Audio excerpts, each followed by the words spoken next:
let's talk about your family for a little bit. Your mom, your dad, siblings, and how they've impacted you up to this point. My mom and my dad are from Mexico, Montemorelos, Mexico, Nuevo León. My mom, she has been a huge rock for me for school. Also, my dad, they're huge advocates for my education. That my education is my priority before anything, before extracurriculars, before my personal life. My education is always first, no matter the cost.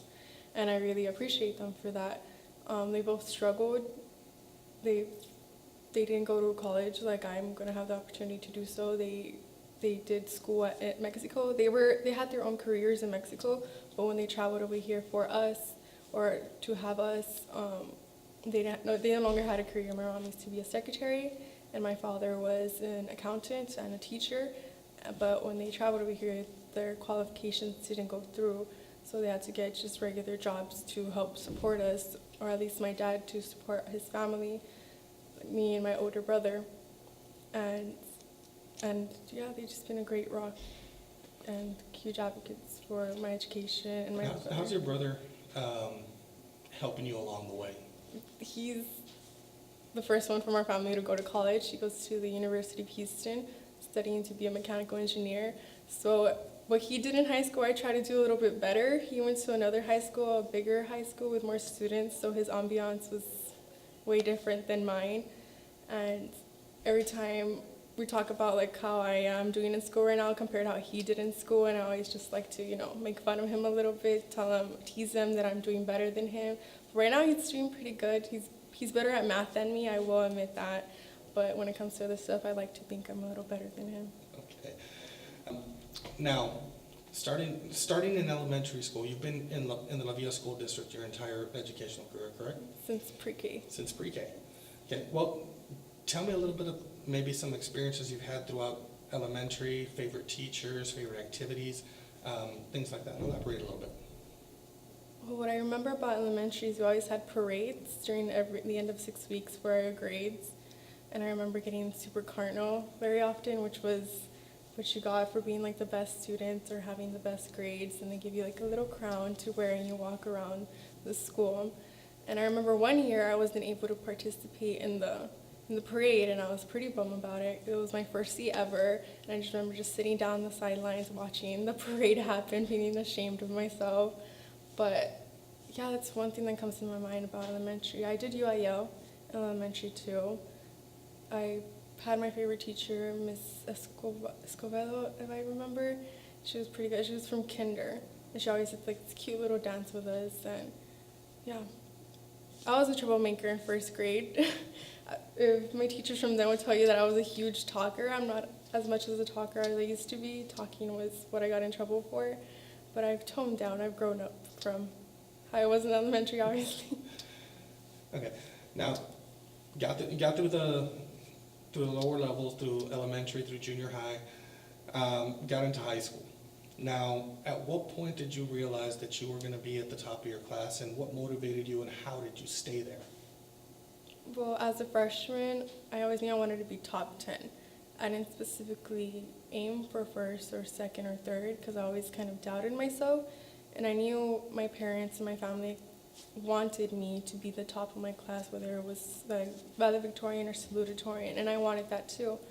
And when I realized coming to high school you could take college classes, it was a shock to me, and also like an opportunity that I knew I couldn't pass on because of all the benefits I got from it. So I took my freshman and sophomore year, I took college classes here in high school. And then when I found out about the dual enrollment program at the academies, DEMSA, the medical science program for dual enrollment at SEC, and I was like, I want to be in the medical field. I want to do something related to the medical field.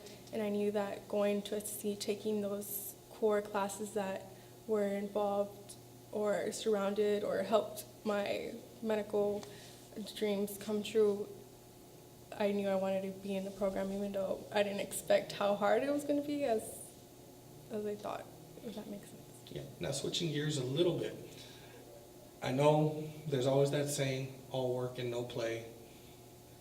What do you do outside of school, and then what extracurricular activities do you do in school? Outside of school, I like reading books when I have free time, when I'm not busy doing homework or assignments. I like spending time with friends and family, catching up with them, being outside, like I've mentioned before we started filming, taking pictures. That was an old hobby of mine that I had, of taking pictures of sceneries outside before I got busy too. And some extracurriculars here in school. I've done DECA for 4 years since I was a freshman. I've made it to state every year, and God willing, I may get a state again this year. Last year, I was able to make it in internationals, and I traveled to Atlanta, Georgia for DECA, and it was the first time I ever traveled on plane, and I was excited, and my family was proud, and yeah, I had a lot of support for that, for traveling to DECA. So one thing with Jessica, I'll tell you that I moved here a couple years back, so I knew Jessica from before as well when she was competing with DECA. And another teacher was the actual advisor here at the school. But once I moved here, I knew I had some great talent, she was one of them. She's a great role model. She does good work as far as studying for her tests, doing those types of things, and get ready prepared for her role plays that she does. As far as the chapter is concerned, she is part of the chapter and she helps out in the community service projects, anything like that. But just a great leader, somebody that's always willing to help, somebody who's willing to help the new kids, which is something that helps me as a teacher. So really hard worker and a great helper for me. And I'm also in UIL. My sophomore year is when I was first introduced to debate by my friend who came from another bigger school. She brought debate into here. She also brought One Act. And One Act is something I never even knew of, acting, theater, something that La Villa hadn't done in years. And so when my friend came over here and told me about it, we did it. I participated in it, and then my junior year became student director, and I'm again student director this year. And yeah, I'm really fortunate to have a friend that expanded my horizons a bit and opened my mind to other things I could do beyond academics. Any athletics in there?